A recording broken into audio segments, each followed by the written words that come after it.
What's good, everyone? Welcome to Humble Billings. This is the Honest Recruitment Podcast. We have our first ever guest on today, Emilio Disco. Yes, that is his real name as well, for those wondering. Quite an exotic individual. Emilio was actually one of my first placements that I did myself in recruitment. And so we're both actually in quite a similar journey. We're both at the same phase. The idea behind this, the idea is to kind of give an honest opinion from both people who are quite early into recruitment. And for you viewers at home, people who might want to be getting into recruitment as well, we're just going to sort of give honest insights into this. So, starting off, we have got our little Humble Billings mugs here. Emilio has chosen the drink of choice, which is what was it? Rum and pineapple juice. Rum and pineapple juice, yeah. Cheers, pal. So let's have it. So yeah, Emilio, tell us a bit about your journey, mate, into recruitment, starting off. Yeah, I think, look, from now working in the industry, I probably had maybe a slightly different journey to some others. I spent 5 years in the legal industry, effectively working as a paralegal in the criminal sector. Everything was going smoothly well there. Then COVID came along. There were some internal changes in the business. Won't go too much into that in this podcast here today. Yep. But effectively, things were going well, and then the opportunities just started to sort of evaporate in front of me, really. And then it was a case of just trying to reinvent myself, because I was in that business for 5 years. You know, you're setting goals, you're trying to get somewhere. And then there's a sudden shift in your life. You need to find out, how you're going to take the next steps. And I really, working in the legal industry, it is somewhat archaic. It's an older sort of style of working. I wanted to work in a modern workplace. I wanted to work with younger people. Yep. I wanted to work with hungry people as well. And really, just from the work I'd done there, I was proud with what I've done, but I wanted to be rewarded a little bit more. We all want to get out of an experience what we're putting in. We spend most of our lives working. It's a sense of satisfaction, isn't it? I exactly. feel like when you've done something that you've worked hard for, there's that like sense of like, wow, I fucking did that. Do you know what I mean? Precisely. We're all young. We're all trying to get somewhere. Yeah. And then just going through some research, I was really puzzled for quite some time to work out, where I'm going to go, what sort of job would be my next, ideal career route, because it was a complete switch. For me to continue in legal was going to be very, very challenging, and I just wanted a fresh start. Recruitment just kept plodding up whenever I was doing research, and as I prodded more into it, I was just intrigued by just sort of all the advertisement around it. Like you can get a job where your company can take you on holiday for doing your job, and you could earn unlimited amounts of commission. You're not bounded by the remits of a salary. And the next thing I know, I just started to research and dive more into it. And that's how we met. And it's quite interesting, worth mentioning as well, how we've sort of come full circle. Yeah. Because we started our recruitment journey at a really similar time. I was one of the first candidates that you ever dealt with. Correct. You gave me a call one day after I put my CV into the hire group. And a year That's later, all she wrote. Yeah, that's all she wrote. That's all she wrote. We'll get onto that in a bit more detail later on, Emilio. But do you want to dive into exactly what you're doing? I know you're working with a company called Montash at the moment. Talk to me about your job role there. What's your title? What do you do? Yeah, no, so I'm a consultant at Montash. I help place senior executives in Germany, for particularly for sales roles across any sort of SaaS cloud and security vendor. I do business across DACH, but my main focus is Germany, and I'm doing 360 recruitment there. So that's where you're doing, the business development side of the role, as in bringing in new logos, as well as working with candidates and giving those managers the people that they need at the right time. Yeah, nice. Okay, cool. For some people that might be quite technical, for people starting out who actually don't know what recruitment is, but again, for you viewers at home who are looking to essentially, turn into a bit of Emilio Disco, who didn't know anything about that gibberish you probably don't understand yet. We'll dive into that a bit more detail later on. What made you consider recruitment beforehand? So, you talked about you essentially being in the legal sector. There's a lot of transferable skills over there from that sort of corporate background, speak with clients and that relationship building as well. What was it that originally made you consider that? You have the personality. That's a given, I'm an outgoing person, and I wanted to go into a career or a journey where I could really express myself and just make the use of the skills I'd learned from legal. So because I was having that change, I wanted to make sure I could utilize all those skills and not lose them, because in that industry you're speaking to high level people all the time, really bright, intelligent people, and I wanted to make sure I could continue that. But really, it's got to be around sort of the benefits. And from what I've seen now, I'm in the industry. It's it's crazy. Recruitment's a job that can change your life. It's changing mine, and I've seen it change others for live people that I'm working with at the moment. So yeah, it's a crazy industry. Nice. I mean, you know, we talked before about how you got the job, but essentially, like, talk to me how you actually got the job regarding the interview process. Like, what did you do to stand out?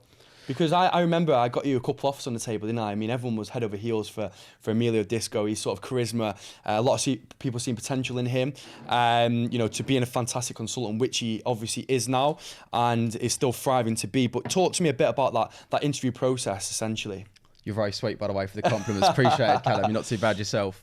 No, the interview process was sweet. We went to the office, met a number of lovely people there. We then had sort of a shotgun round interview. So we got there, and then you're sitting around sort of a number of other candidates that are effectively going for the role as well.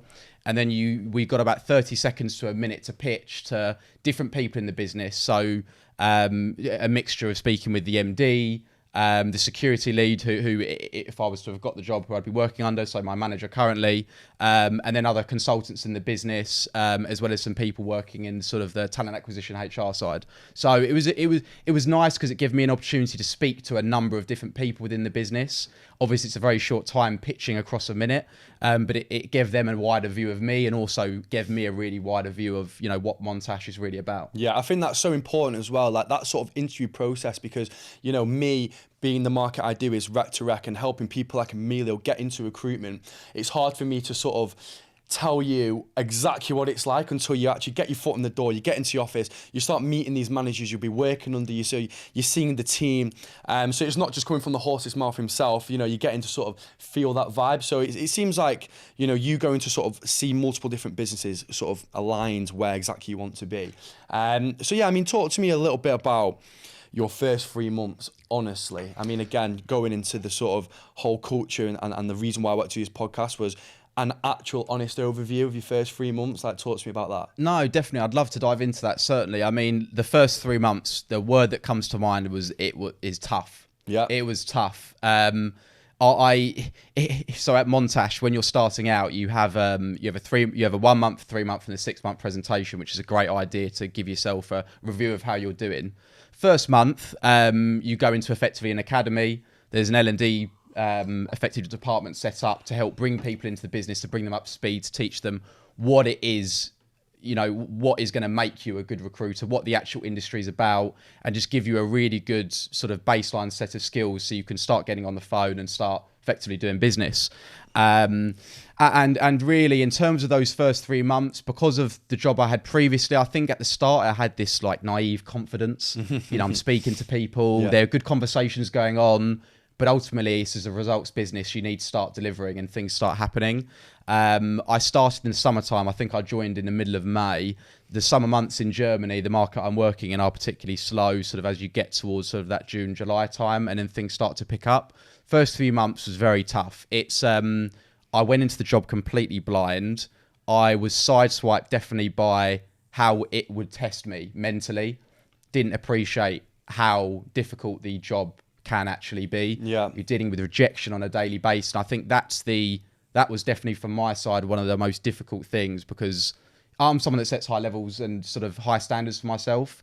So when you get setbacks, it's about coming back from them, and like we spoke about earlier, the little wins. Yeah. So the first 3 months was tough, but just as I got towards the end of my 3 months, I started onboarding a client, and everything started to pick up some pretty good momentum from there. I think, yeah, you hit the nail on the head there with, you know, the key word being tough. Like, everyone thinks recruitment is sunshines and rainbows, which it definitely can be, but you sort of have to lay the foundations first. And then 3 months, when you are in that so-called probation phase, like, you do really need to knuckle down. You need to sort of absorb the information around you. And it seems like you've done just that. You know, I think there's an old school saying that pressure makes diamonds. And, you know, in that sort of tough phrase, there is a lot of pressure for you to essentially, you know, you're looking at all these people earning loads of money, and, you know, I want to be there, I want to get it now. Like, one thing about me is I'm just not very patient. That's something I've learned. Yeah, are you like that as well? I'm very impatient, and it was difficult as well because I was in the process of doing a move as well. I was moving house at the time. Yeah, which had a lot going on at the time. Earnings, stuff going on in my personal life as well. So being able to earn quickly was a necessity. Okay. Which is an added pressure as well. But look, I've been really fortunate that the business supported me really, really well, during my journey. But look, yeah, it's all about resilience. It really is. And it's tested me, like I said, mentally in ways I'd never imagined it would do. Okay, well, diving into that then, let's talk a bit more about the challenges. Like, listening to obviously the industry that you've worked in and still are working in, like, talk to me about the sort of challenge that you've faced. Is there anything like in particular that springs to mind there? Yeah, I mean, there's definitely a few bits. I've got a couple of bits of sort of maybe the highlights of, not downfalls as it were, but maybe the highlights of the difficulties. But just to put it in context, because there are two different sort of areas of recruitment. You've obviously got some people that do sort of 180 and then 360. So there's obviously a slightly difference there. So just for the audience listening, for people that haven't done recruitment before, someone doing maybe more of a 180 focused recruitment, they'll be delivering candidates based on a job brief potentially given by a client. Whereas I'm doing that as well as the other side of the job, bringing on customers, which is the difficult bit. So my task really coming into the business was to help build out the German security market. So not from a complete greenfield, but there are customers to work with. But effectively, they want to get you to a place where you've got your own customer base and you're doing things on your own, running your own business, using their brand effectively. That's it. And that ties back into the attractiveness. But based on, just to tie back into your question, in terms of the resilience, it's all about the little wins. But what's tough is when you start to build traction and you get setbacks, whether it be a candidate doesn't turn up for an interview, or that they turn up for maybe a final stage interview and the bonding isn't quite right with that manager, or there's an issue in their contract discussion and something falls out, or someone decides to accept a counter offer. It could be a real range of things, or they get an offer from another business. You are in this market, you're constantly in competition. There are lots and lots of people doing recruitment, so it's important to stand out. But in terms of sort of the key stories of where I had to really sort of overcome adversity, was definitely across my first deal. Was pitching to a business. They had an urgent role. They're already working with an agency. This agency weren't delivering for them. It was a really urgent position, quite a niche role as well. I think within 4 to 6 weeks, I'd effectively placed someone. They'd been given a contract. He's given verbal acceptance. He's gone to close off his other opportunities. One of them was I won't say the business name, but it was effectively a Google-sized business. Okay. Can't blame him for taking it. All right. He was mid-process with them. He went to close it down. They made him an offer. This is just how things go. But bouncing back from that was very, very tough. Yeah, because I can imagine. You're looking at the numbers. You start spending the money in your mind before it's even in your bank. Yeah, I do that. It's how it is, especially for your first deal as well. There's a lot of anticipation. In permanent work, it's about a marriage. There's several interview stages, so there's lots and lots and lots of build up. So you get all this like anticipation in your mind of, right, what could this do for me? Is this going to get me closer to a promotion, or closer to living the life how I want to live, and getting momentum? Because this is a sales job at the end of the day, and it is all about momentum. And coming back from that was very, very tough. But what I've learned is I'm very impatient, but I'm also quite an emotional person as well. I'm very happy when I'm very happy, and I feel the low when it's low as well. So it's about just trying to constantly, effectively, sort of reset your mindset and just recentering yourself, I sort of like to call it. I'm interested in that then, because again, I'm sure it can help a lot of people at home and even myself to sort of hear, like, how do you like overcome that? Is there any sort of like processes that you use? Any sort of like tips and tricks that you use to sort of like overcome that, especially that emotional side? Because again, this job can be quite overwhelming. When you see the money slipping through your fingers, like it's literally so soul destroying, especially when, like you just mentioned, you've already visualized what you're going to spend this money on. So that can be quite tough. Like, is there anything in specifics that you use on a day-to-day, or especially when that happens, that you sort of use a part of that to help? I think I've been fortunate, I've been fortunate having to have met you, of course. You went, just to tie us back to the start of our journey. I gave you a brief of an overview of the kind of company I'd like to work for. I know culture is a bit of a buzzword, but it is an important topic to talk about, and I'm really fortunate because I work with some really, really bright people, and I work with people that I'm able to bounce ideas off, and it's having that, being in a really, when you're in a happy environment where everyone's striving towards the same goal, it helps. Because if my mate wins or my colleague wins, I win as well at the end of the day. Those things help. There are things outside of work you can do.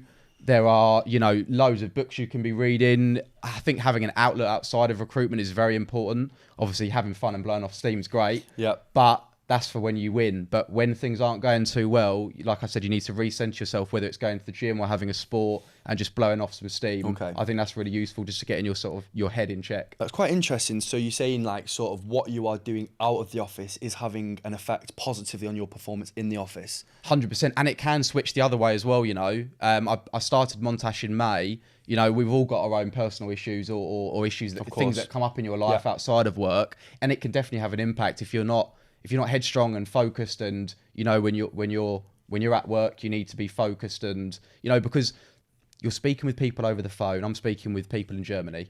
English is not their first language either. They can either hear your enthusiasm or how not really happy you are to be over the phone with them. They can feel the energy. Yeah. So it's really, really important that you are recentering yourself and you're giving it a good go. Okay, nice, cool. Talk to me a bit about like maybe like the support as well on the job, like to sort of overcome these setbacks, especially when that emotional that touch starts to be implemented into how you're feeling, which again can have a knock-on effect negatively or positively on the job. Like, talk to me. I know specifically Chaz, he's amazing, our L&D coach in Higher Group where I work, and any sort of problem that I have, he's just so emotionally intelligent to be able to sort of like implement some sort of strategy to essentially help us with anything, whether that be candidate related, client related, or just something at home. We have that support there. Like, I'm just keen to know, is there anything from your side which you feel you could add? Yeah, certainly. I mean, from what I've sort of answered in the previous question, just around sort of the culture and the people I work with, it's Montash is a business where it's it's a meritocracy. There's no, when I joined the business, it wasn't even clear who the top biller was. It's not like the top biller's no hierarchy. Waving, sort of thing. Hierarchy. He's not waving his weight around the room because he or she's earning a ton of money. Yeah. It's not like that. But what that also brings is it brings you accessibility to these people, and you can bounce ideas off managers who maybe aren't in your team, who maybe have done my market previously. But I'm really fortunate as well. My manager Ian's been super, super supportive. We have a really, really open relationship, and I think that's really important. And he's been really pivotal to my development, really. And just being someone that is always there if I need to pull him for a conversation. Equally, like you just mentioned around sort of learning and development, there's a team in the business. You can send them calls, go and run ideas off them. I think it's all about those layers. When you add those layers one on top of the other, it all makes a difference, especially when you're going through perhaps a tough period, but also if you're doing well, because it's just all about sharpening your tools. But that's where culture comes in again. You mentioned that word before, and I think that when I first spoke to you, 11 months ago, and you were telling me you want to get into recruitment, there was a couple of businesses that spring to mind, but I am just looking at, am I going to put Emilio with people who are not like him, or I'm going to make him surrounded by like-minded individuals, evidently passionate, wanting to achieve? And I did that, and you are now thriving in recruitment. We're going to dive into a bit more about your successes quite shortly, but I just wanted to dive into something again around that sort of support. In recruitment, it is essential. One of the main things why I chose Higher Group over another business that I was interviewing at the time was a podcast, just like what we're doing now. My managing director, Matthew Sullivan, he essentially said that he believes he is not in the recruitment business, he's in the human capital asset business. When you invest in good people who can, progress through the ranks, and, they can maybe start their own business, and, they can bring on clients, they are worth so much more than, say, building a bar or, making your office dog friendly. Like, when you invest in good people, and I genuinely feel valued, no matter how shit I'm doing, like, excuse my French, no matter how bad I'm doing, like, I know I'm going to have that support, that guidance, because they have invested into me. Yeah, that's look, I can relate to that really strongly as well. We're both in fortunate positions to work with businesses that are offering that. Yeah, and there's a lot out there. There is a lot of businesses out there. There are a lot of recruitment businesses, and we had several interviews when we first got together with lots of different companies. I think there might have even been around six different vendors that we spoke to. I'd also spoken to other companies, and it's not everyone runs their business like that, and I think each to their own. But for me, Montash was somewhere where I could see myself fitting in well. You know, I wanted that young, vibrant, energetic culture. I wanted that meritocracy, because coming from legal was quite corporate. I just wanted something a little bit different. But yeah. Okay, cool. So yeah, so again, diving into the successes of Montash then, staying on this particular topic, talk to me about now, we've talked about your first 3 months, them sort of tough challenges, you've overcame them, having that support. Talk to about like now, 3 months after that time when it was tough, what's happening? Yeah, well, just as the doubt's setting in and you're starting to think, do you know what, is this the job for me? Can I really make something of myself doing this? All of a sudden things start to happen at once as well. I began onboarding clients, into several interviews getting booked per month, and that funnel just began to get built. So from that 3 month mark, 6 offers, 4 deals, I think an average of sort of 20,000 EDV. Wow. So and then I got promoted over December. So it's not been too bad of a journey. Cheers for that, bro. We've not done too bad, have we? Thank you very much, Cheers Callum. A lot to thank you for that as well. Yeah, I mean, look, it's nice to hear that, recruitment is a roller coaster. I think, again, the whole reason why I set this podcast up was just as an honest overview of what it is actually like. It isn't all highs and it isn't all lows. You have to essentially ride the highs and the lows to get the best out of both. Again, I mentioned before that pressure makes diamonds, and that's just a perfect example. I mean, them numbers there are exceptional. You've been promoted, and we are very much in the same boat. So there was no one better to start this with than yourself, Emilio. So yeah, talk to me a bit about the networking side of things then. I'm keen to know, you mentioned before about, you sort of having your own business, but working under another business's name. That personal branding thing is something I absolutely love, but I'm keen to know your sort of side for that. Yeah, no, it's like what you said earlier. I heard something similar to what you said around, people buy from people. Yeah. We are in that sort of human capital bit area, and, we're really fortunate to work, both of us are working in an industry where you are on the cutting edge, impacting change in a business with their most important asset, which is the people within that business. And I just think that's so important. And obviously there are sort of recruitment's sort of multifaceted. There's several different areas to it. It's not just a job where you're just sending CVs to people. It's all about relationships, building those relationships, developing your credibility. Your personal branding is quite a large area of it as well. And obviously your body of work. And look, that's why recruitment's hard when you start off the ground, because when you're starting from a standing still, you don't have any of this. Yeah. So it's all about building that up, and that comes with time. But it's a job where if you've got the right mentality and you've got the drive and you can listen, you'll do well. Yeah, very well. Very well. Just to add, yeah, very well. I think back onto the personal branding side of thing, I think I become a bit obsessive in it. And obsessive is looked in a bad word, it's looked in a bad light. And I disagree. I think, Tim Grover, Kobe Bryant's personal trainer, once said that obsession is a good thing. Do you think that Kobe Bryant liked playing basketball, or was he obsessed? Hence why he's probably one of the best players of all time, similar to, Ronaldo or Messi in a football sense. Now, when you sort of develop that obsession in something, you tend to succeed quite quickly as well, because you sort of align your focus with that. And again, things outside of work sort of align to, again, make that succession happen quicker. Now, one thing that I wanted to dive a bit more into was the personal branding side of things. And how are you finding that? Because for me, when I started Hire Group, what I did was I was ringing clients no one else was speaking to. And why I did that is because I sort of see an opportunity there to sort of own the client relationship.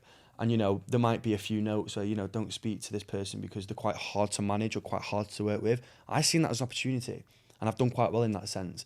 And, for me putting, random content on LinkedIn that, gets quite a bit of attraction and engagement, you won't imagine the amount of phone calls I speak to, people like yourself, where they go, oh, I've seen you post that on LinkedIn. And, they're actually more intrigued and they're more attracted to speak with me because of that. And I think, yeah, I'm just keen to know what was your sort of like goals. Do you have any sort of like ideas what you want to start doing there? Personal branding is a big area. It's definitely an area in which I think needs continuous improvement, certainly on my side. Yeah. LinkedIn's obviously an amazing tool. You know, it's an amazing tool to get your outreach out there. But certainly from my side, especially starting up, it was just about, I've always prided myself on being someone that can get on with a range of people. You know, working in the legal industry, I worked with people who had nothing to everything in terms of their sort of socio-economic status as well. So what I tried to do was sort of, you know, use those bonding skills and get across to people really what I'm about and demonstrate, you know, because in the industry, it doesn't have a great name for itself. If we're being totally honest and being really true to the name of this podcast, Yeah. it doesn't have a great name for itself, recruitment industry. I don't know all the factors for that. Probably around what we spoke around earlier, around the way businesses run run their methods in different ways. I don't know, but ultimately it's around people, isn't it? And you know, some people get on with others, some don't, some don't, some do, some don't. But for me, it was just all about, you know, getting myself out there and really about proving yourself when you do get that opportunity from someone, showing that you can do this properly and properly understanding your market and understanding a business's needs. Yeah, I like that. Diving into something else now, I'm just going to do some sort of like quick fire questions, something that I'm going to be doing across all these podcasts where, again, we're just giving an honest overview. Like, there's so many stories in recruitment where I feel like most people don't talk about. The first one being worst client call. Now, I'll share mine first. Quite early on in the job, I obviously started introing to do some business development. So, you know, I'm speaking to people who don't know who I am. They don't even know what I work for. And, you know, we had a script, we were trained on how to do it, but I always like to do things my own way, me being me. This time it didn't work out. So what happened was essentially I rang this guy called Dave. I had a good hour conversation with him. It was quite a successful call. Straight after the call, you know, I'm doing another cold call now. I'm speaking to someone else, you know, let's just say for the sake of the story, it's called Tim. And I've gone, hey, Dave. So I've spoke with Dave for the past hour. Now, I'm just relaying this guy and talking to him like he is Dave. He didn't say anything. Now, he then said after about, you know, a 10-minute sort of sales pitch of what I can do for him, essentially, he just went, fuck off, and put the phone down. And I was like, oh my God. And it just made me feel like, okay, this is where it does get tough because, you know, a lot of people come from a sales background, and they're quite used to that. I was never used to that. I come from a teaching background. I used to be a high school teacher for 4 years. I've never been told to fuck off. You know, I didn't know that was a thing. And that was my worst client call. I mean, what was yours? Do you even have one?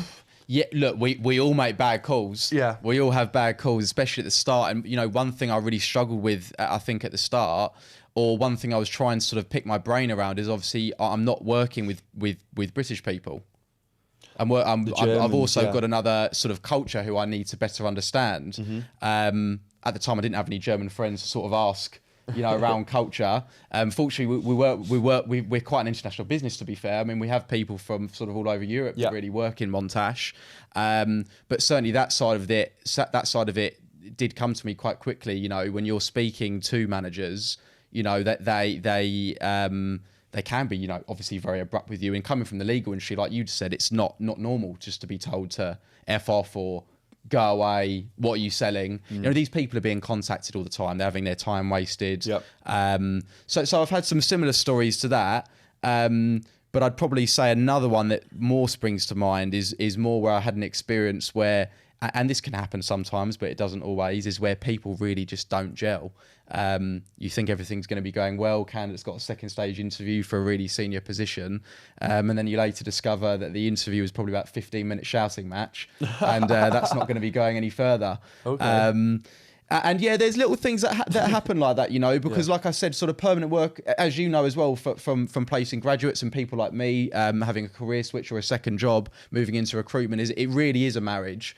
And the personality culture fit is a huge aspect for businesses deciding whether they're going to bring someone into their organisation, because they're offering great opportunity and they want to make sure they get it right, especially if they're using an agency to help them find that top person. You know, that story that you just mentioned then, it sort of resonates with myself. There's the question I had here, which you've essentially answered already, but it was the most suspect excuse for not turning up to an interview. I've had a lot. The one that springs to mind before was I had this candidate an interview. Final stage. They've already been in and met the directors. Had to go in and meet the CEO this time, and he gave me a call in the morning and said that today he has to look after his little sister's gerbil. And I thought it was a joke at first. Like, I literally laughed at him down the phone, and he was like, "No, it's serious. Like, he's poorly. He's been in the vets all night. My mum's told me I have to look after him." And I was like, "What?" And that's just like what can happen. I mean, depending on what market you work, I work the grad market on getting people into recruitment, so that things like that can happen. I don't know if there's any sort of Germans that have to look after any gerbils. I've not heard that one yet, Cal. Yeah. I've not heard that one yet. It's and look, like you just sort of touched on there, we're working really different markets as well. For instance, the people you're placing are probably within that age bracket of sort of 21, 22, maybe up to 25, 27 bracket range. Correct me if I'm wrong. Yeah, no, correct. Whereas the sort of positions I'm working on is, yes, I do work on some positions with if there's a client need for maybe a more junior sales professional. But really, in the main, I'm really looking for people that are, more on that senior level. Okay. And because of that, you fortunately for me, when you're building those relationships, you get guys that, everyone that I work with is pretty straight up. So I haven't had the gerbil yet, but maybe on the next one, there might be some crazy stories. Trust me, anything can happen in this line of work. Funniest moment in the office. I mean, there's a lot of funny things that happen in the office, probably some I can't share. But yeah, like what springs to mind then? There's lots of things that happen in the office that are good and that are funny. In terms of springing to mind, maybe one probably isn't actually related to me as such. There was a colleague I was working with, and I think I believe a recruiter had rang him on his desk phone to try and pitch him basically the market I work in is cybersecurity sales, okay, and because he had this in his title in LinkedIn, obviously the recruiter hadn't quite checked his LinkedIn profile sort of over properly and done a proper job. And I think my colleague had quite well recognised this and decided to maybe not passively aggressively, but calmly explain, this is an important market you're working in. Make sure you get the job right, which got a couple of chuckles around other people in the office. But other than that, there's nothing too crazy that springs to mind. It's not Wolf of Wall Street. We haven't got, smaller people being chucked at dartboards or anything like that. It's a sweet vibe. Nice, cool. Talk to me about like the best day so far then. I think you mentioned before that it was January, was it? I think so. Yeah. So look, this job is all about relationships and people, but there is obviously a sales aspect to the position as well. Yeah. And probably the best day happened. I reckon it was one of the final weeks of January. I was working with a really, really bright candidate. I was really committed to get a position with a really nice vendor, and managed to close a deal with him, and to get him some extra add-ons to his package as well, which he was super, super pleased around. And there was just deals flying around left, right, and centre, certainly in our permanent team.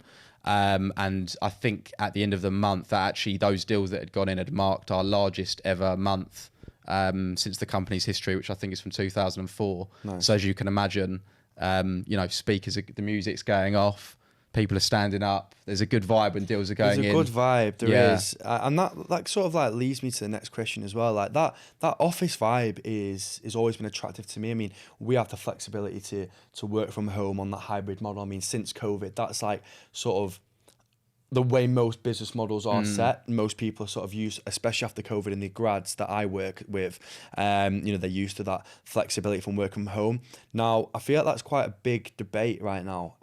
What do you prefer? Like, do you prefer being in the office or do you prefer being at home? Personally, I do actually prefer being in the office. I do really, really enjoy that office environment. For me, I've found in this job, I perform best when I can bounce ideas off people and really just get everyone's energy going. When you're in the office, depending on who's obviously on the music, of course, it's a great vibe when you're working with great people that are all like we said earlier, striving towards a goal. Yeah. But I think it's great having a hybrid model. I'm really fortunate. I get to work from home on Mondays and Fridays, so the weekend doesn't feel too short or too far away. Yeah, so it's not too bad. Yeah. Okay. Cool. And What do you enjoy most about the office then? I mean, for myself, it is about being the like-minded individuals, the passionate people that I'm around every day, which really uplifts my energy. You know, I can come into the office like feeling really, really tired, and like first 5 minutes, I'm like, wow. It's like I've just had a coffee without having a coffee. Does that make sense? Yeah, no, totally. It's just I'm one of these people that it's probably one of my downfalls, but I need to see something to sort of believe it. Okay. And you know, being in an environment where people are progressing. You know, I work with people that are, you know, quite a few years younger than me, and they're miles ahead, having done recruitment, maybe slightly longer than I have. And just being in that environment where you're around like-minded people that are we're all striving towards the same goal, to all better our lives, but also taken away from sort of the self-centered aspect that we've spoken around, our deal, spending the money before you even comes into your account. You know, the other side of it is as well, you know, it's you also want to make sure your clients are happy, that you're doing a good job for them, because when people fall out, it's not a great situation from their side as well, because there's clearly a need there. But certainly, no, just tying back into what you said around the office, like I said, it's just being around good people. Yeah. And I think from just being in that environment just gives you that little bit of extra push, because you're taking knockbacks every single day. Yeah. All day, every day. And that's, you know, from one of the questions you asked earlier around sort of what are the challenges, even if you're having a good month, you're going to be having setbacks. It's part of the job. Just as good as your last month. Exactly. You're only as good as your last deal. Yeah, that's it. Sales for you. Talking about the comms then, like, talk to me about what you sent. What did you spend it on? Like, I remember when I first got my comms, I spent like 300 quid on some trainers, which, bear in mind, before that, maybe like 60, 70 quid was like the most I spent on trainers. Like, and then, yeah, it was just like, I spent some trainers, paid off some debts. I think I took a few people out for a few meals, and it was nice. But yeah, what did you spend on? I was quite fortunate, because just as the commission had come in, there was a lunch club as well. Okay. So I had quite a few busy weekends. But certainly, yeah, a mixture of things, like you said. You do some clothes shopping. You might you went out on a brunch as well. But then also the little bits, like the boring bits about living on your own, or everyone's talking about cost of living crisis at the moment. Yeah. Little bit on the energy bill, little bit towards a car deposit, and then a little bit for fun as well. Yeah. So yeah, no, recruitment's really. What I definitely wanted to get across is it is really one of those industries where if you do well in this business, it can truly, truly change your life. And I know it sounds sort of like cheesy or sort of cliche to say, but I never appreciated the scale of, what you can do in terms of, being on that cutting edge, I'm responsible for helping some of the largest enterprises that sell software in Germany and globally. And I'm on the cutting edge of being able to impact those businesses from, they could be a startup with 50 to 100 people up to 40,000 people. That side of it, on top of not just helping them, but excuse me, as a result of that, being able to earn very, very, very good money. Yeah. So like, go back to that then, like sort of deconstructing what you said, like the word you used was changed your life. Like, recruitment has sort of changed your life. Like, talk to me a bit about that. Yeah, totally. I mean, obviously, from doing deals as a sales cycle, you've got to wait for your commission to come in, and there's all sorts we can talk about around what you can do when that money does come in. But not just in terms of that, but personally as well, I've had a lot of personal growth. It's definitely developed me professionally as well.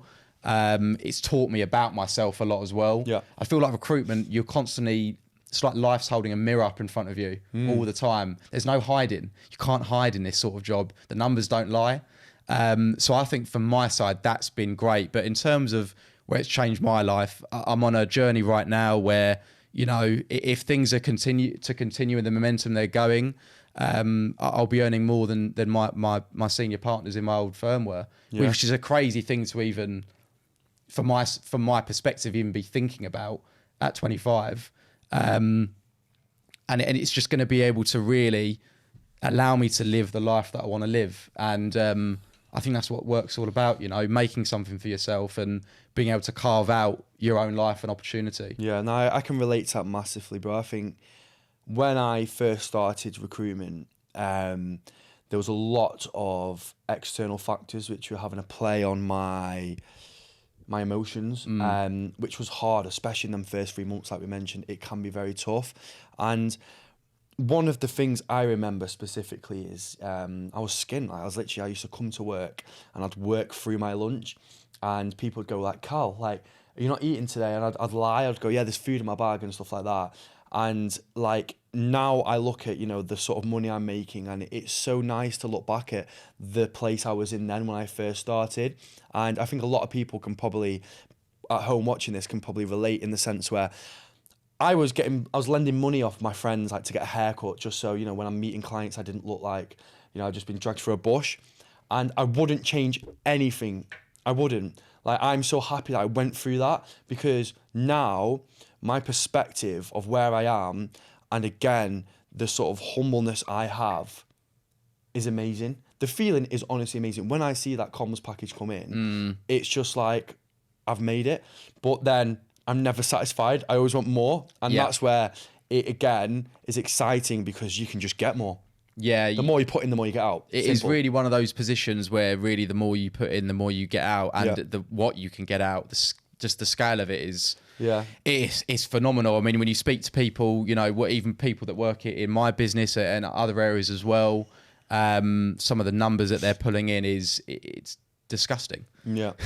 To put it like, it really is. There's people earning sort of 30, 40,000 a month before they're 30. It's football's money. Yeah, it can go crazy like that. It can go crazy like that.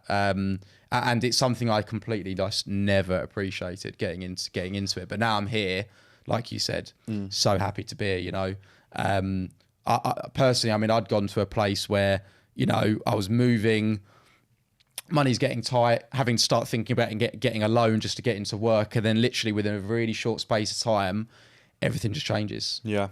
Yeah. So talk to me a bit about, like, some advice for people then. Starting off, imagine Emilio 11 months ago, you didn't know what recruitment was. Before I ever spoke to you, what advice do you wish you had?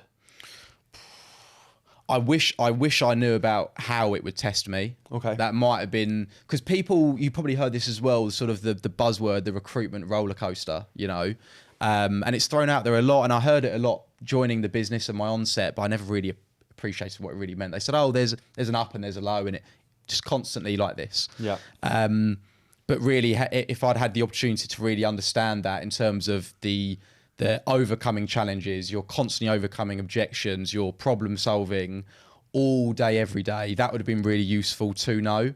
But for anyone thinking about getting into the industry, if you're someone that's hardworking and you want to make something for yourself and carve out a life, you don't need qualifications to do recruitment. You've not got a degree. Yeah. I don't have a degree. Neither. You don't have a degree. Yeah. There's lots of people where I work that do, some that don't. Yeah. But it's not necessary. I think that the core skills, I'm no expert. I mean, I've done recruitment now for sort of 8 to 9 months.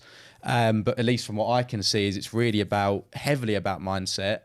Because the mindset is going to put you in a position to go out and be hungry and for you to go and deliver. Because, we spoke about sort of running your own business using your employer's umbrella. It really is like that. I run my own desk. You decide which customers you're going to work with. You decide which candidates you're going to be working with. You have control. You have that level of responsibility. Yeah, like most sales jobs, like you are sort of working for someone, you have to stick to a script. Like, the commission is so unclear. And I feel like this is probably the only job out there where you actually have all the financial control, where, you can achieve as much as you put in.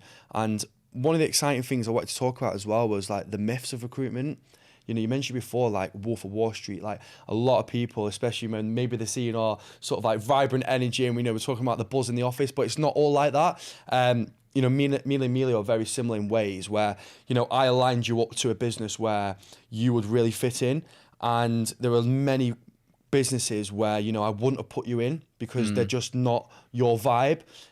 I'm sure the next guest will be very different to you. And this is the idea. Everyone's going to be very different sat in this chair and talking about their honest opinion again of recruitment, how that's been so far. But let's talk about the myth. So, for myself, people think that recruitment is just this Wolf of Wall Street vibe. It's quite, outgoing. Maybe everyone's dancing around the tables, and I'm sure you guys have watched the film and the rest, but it's really not like that. Well, what's your sort of thoughts on the specific myths of recruitment? Yeah, I mean, you just get there are all sort of misnomers, and look, they also might not be there. I'm sure there are businesses where there maybe is a guy with his shirt off on a table whipping it around after doing a deal. Yeah, I've been to many. Or before. Maybe they have got the dummies they're throwing at the targets. I'm sure there is that. But it's also another myth is that it is a super sort of sharky sales environment. I think if you find the right business where the culture's right, especially like what I spoke around a meritocracy, where you've got a collaborative environment, everyone's working together towards the same goals, then that's just not been my experience. My experience has not been what I was told going into it. I mean, even whilst I was in legal, I knew a couple of people that did recruitment, and I was thinking, oh no, I won't do that. There's always sort of just a natural snidiness towards it. I don't know why exactly, but from my experience, it's not been like that at all. I've met some people earning serious money, and they're some of the most humble people I've met. Yeah. And it's completely different. Coming from the legal background, a lot of the people in that industry are really, really highly intelligent. They're also very well educated. Many come from obviously very, very, how do I say, maybe more comfortable backgrounds than others, or maybe had a more sort of fortunate start to their lives. So you do get a mixture in that environment, but because it might be, perhaps because people in recruitment, because you don't need that, years of law school, whatever it might be, to get into it. It's personal skills. It's just personal skills. So you get a mix of people, but it works. And there are, like I said, there are people doing very, very well for themselves. Some that are older than me, some that are younger. Yeah. You wouldn't even notice walking down the street. You wouldn't. The zeros in the bank. I can say now, our top biller in our business, like you would not think he's got the money he has, and I think that's again so humble. That is the definition of a humble biller. Yes, it really is. Yeah, totally. I think going back to the myths, like my dad worked in recruitment, and the idea I had of recruitment from him being like an old school recruiter, like quote unquote old school recruiter. That's what I thought I was getting into. I thought I was going to be on a sales floor. It was going to be packed in like sardines, like chicken coop. The manager won't know my name, but it's not like that. Like, it's very competitive. I think one of the things that I specifically love as well is that you are heavily incentivized for your work. Now, there's no other line of work where all you have to do is do your job, hit your targets, and you're going to take you to Miami and Barbados. I mean, I'm going to Geneva on Wednesday just because I did my job. It's like sometimes I have to pinch myself, like, what is going on? Yeah, is this too good to be true? And it's not. But like we mentioned before, it isn't all sunshines and rainbows. Like, you do have to go through them lows to go through them highs. This job isn't a 9 to 5 at times. Like, I'm always texting my candidates at weekends, making sure they're okay. Like, it's all based on relationship building. And I think if there's anyone out there who essentially is looking to get into it or feel like they have the skill set to do so, all I'd say is do it and give us a call. Give us a call, yeah. I mean, another one would be cold calling. Yeah. It's a misnomer that you're just doing cold calling, but like we spoke about earlier around branding, it's not. Yeah, there's so many other areas. Of course, you've got to do a little bit of that. You've got to put yourself out there, but there's other ways to do it. You can outreach people online. You can write to them. You've got LinkedIn. There's all sorts of ways. This is a method of 2023. This is a method of reaching people in your network. And my dad was like that as well. Like, I remember speaking. I put a post on LinkedIn and it got quite a lot of engagement. A lot of people that work with my dad reached out to me, and I spoke with them via voice notes and on the phone. And when they were sort of telling me about the stories, it was like I could sort of picture it in my head in like black and white. I know it wasn't that long ago, but like to me, like it was. And like they were telling me like how be stood up doing these cold calls every day, blah blah blah, and it was just like really like sort of this like stressful sardine packed environment, like Wolf of Wall Street. Yeah. And that was my idea of recruitment until now. I go into my office, we've got a bar, it's dog friendly, we've got a pool table, beer fridge, dartboard, loads of plants.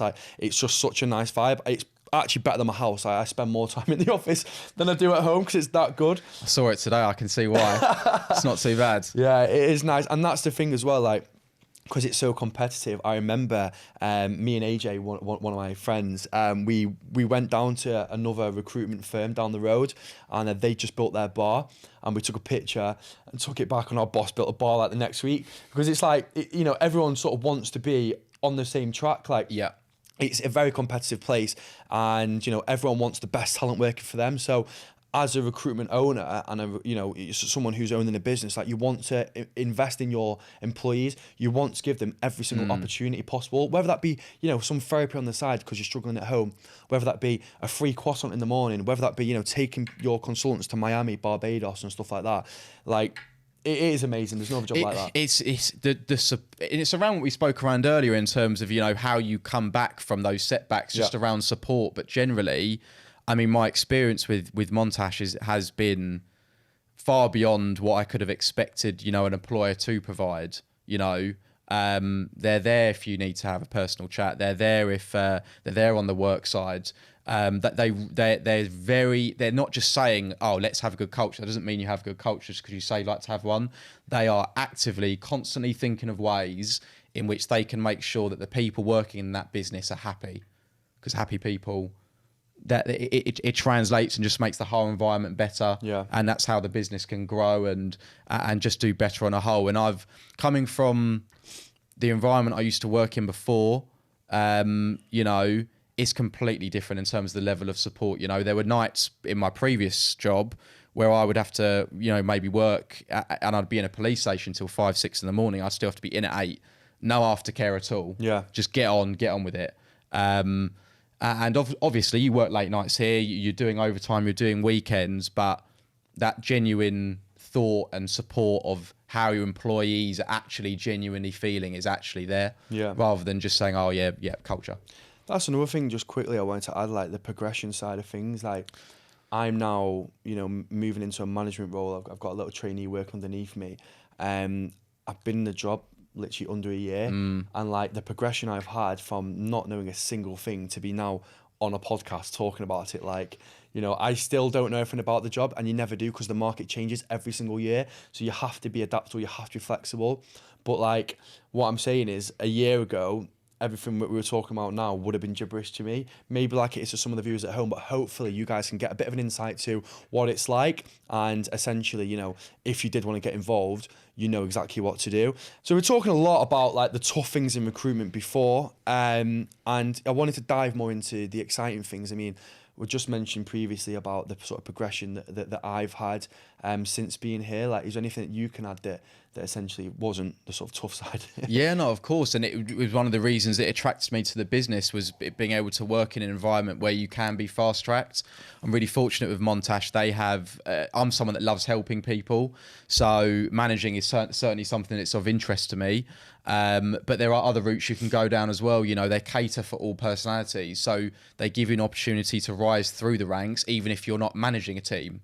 Even if you're maybe working in another area of the business, there are lots of other areas of business which are so crucial that aren't on the sales floor. I rely so heavily on, our finance and legal team. The compliance team. It's such a crucial area of the job when you need something done quickly or properly, and those people don't always get recognised. But I'm really, happy I work in a business where everyone gets recognised. There are monthly and quarterly awards for MVPs that go out, and they're not just for sales professionals. In terms of progression, the progression is really, really clearly mapped out, and if you hit those certain targets, you can promote. I mean, for instance, I started in May last year, but promoted really by the sort of December, January time. I'm now working towards senior promotion. Be great if I could get to principal before the end of the year, but let's watch this space. But it's, there are people that have really jumped through those levels in sometimes a year or two. Yeah. And lots of there are companies that offer sort of things, other areas like this as well. But, you can get involved in EMI schemes. It's crazy to think that you can get involved in a job where you can earn an outrageous amount of money, really, beyond sort of any sort of, like if you take sort of a standard fixed London salary. And on top of that, you're getting taken on, if you're doing well, probably a very, very nice dinner every month, 2 holidays a year, There's all sorts of other socials going on all time within the business. You've got your commission coming in. On top of that, you've got promotions. So your baseline in terms of what you're earning is going to go up as well in terms of your base salary. So the opportunity for growth is just... It's unreal. It's unmatched. It's really... it's unlike anything I thought of could have imagined, honestly, I think, working for a business at this age. I think one of the things which blows my mind, I mean, we both aren't graduates, but like, let's say you were a graduate, like your first job at university, can you name anywhere else where you can make 45, 50, sometimes 6k or more in your first year? Or 100. You know, exactly. Well, that's another myth, isn't it? Like, a lot of people say you can earn 100k in your first year. Can you? You definitely bloody can. And I've seen it firsthand. But I think the way it's advertised so much sometimes can be wrong, because, not everyone actually has the natural ability to do that. However, that can be learned. Sometimes it will take you 2 years, 3 years, but I promise you, like in recruitment, you should be making that.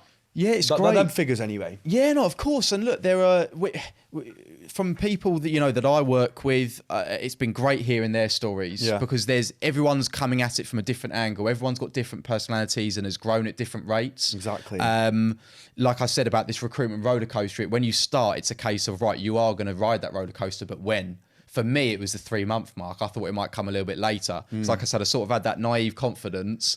Then reality checks in, but then you take off, sort of thing. But there are all sorts of stories I've heard of people that I work with now that, they've gone months and months on a blank. Sometimes even, in some cases, I've heard even a year, having tons and tons of interviews, but they're just not getting the rub of the green. Then suddenly it clicks. And then they start bringing in crazy numbers. So it really is like that. And it's a business where if it really clicks with you and you gel with it, can build a hell of a life for yourself and be very happy. Yeah, I think to add to that as well, like when I started, one of the main things for me was like, what is this? I know what recruitment is. You can earn a lot of money. Am I just getting people jobs? But like, what actually is it? Now, I was very skeptical about that. Like, I was a teacher for 4 years. I mentioned before, I was teaching PE. Then I progressed to isolation manager, and then I was head of year 9 for a while. And like, they're very two different line of works. For me to get into recruitment, I was like, right, well, I need to know what I'm doing. Like, what's the training like? Now, one of the things that attracted me to recruitment was the training and how it was mapped out. Now, especially coming from a teaching background, it was like I was now on the other side of the court. So I was very intrigued in this. Like, I was asking questions a lot about the training dynamics. And the big thing for me was that someone said, like, it's not a one book fits all. Like, our training is adapted to your individual learning styles. There are very different learners, kinesthetic, audio, visual learners, and essentially we're going to home in on how you learn as an individual. It can be on and off desk sessions, because it's like telling a monkey and a gazelle to, climb a tree. Like, they both might be able to do it, but at different paces. Do you know what I mean? Very different paces. Yeah, very, very, very different paces. Yeah, but that's exactly what I'm trying to say. Like, not everyone learns the same. Not everyone can be taught the same. And when you have a business that homes in on that and actually understands you and what you want, you're in the right place. 100%. I think people that work in recruitment that have had a career there and they've done it for a long time, they understand people. I thought I'd understood people that are really emotionally intelligent. I've met some Montage has shocked me by how many people are not just bright, but the way they understand people and they can read you so quickly. And it's such a crucial skill, and it's so important in your development because they can identify who you are, what you're about, and what's going to drive you, what's going to because different things push different people.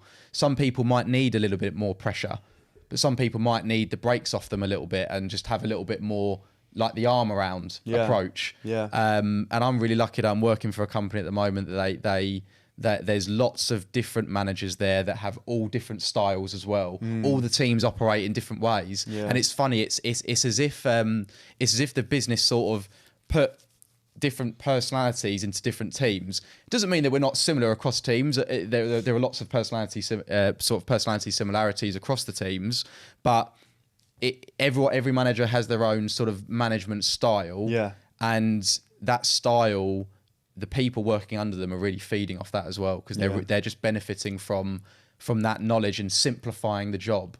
Because it isn't just sending CVs. It is very complex, but it can also be very simple with the right guidance. So, you know, if you're someone that wants to get out there and you know, don't want to be stuck on a fixed salary until you can hit certain exam targets or, you know, do X amount of years before you can promote. Yeah. Recruitment might be the place for you. I think it is the place. I think it is the place. I think it's the place for us right now. Yeah, that's for sure. It is. And one thing I wanted to touch up on was like, I found, and I don't know how you found this, but quite a lot of the quiet, more introverted people, especially in my office, are actually more or not the top billers.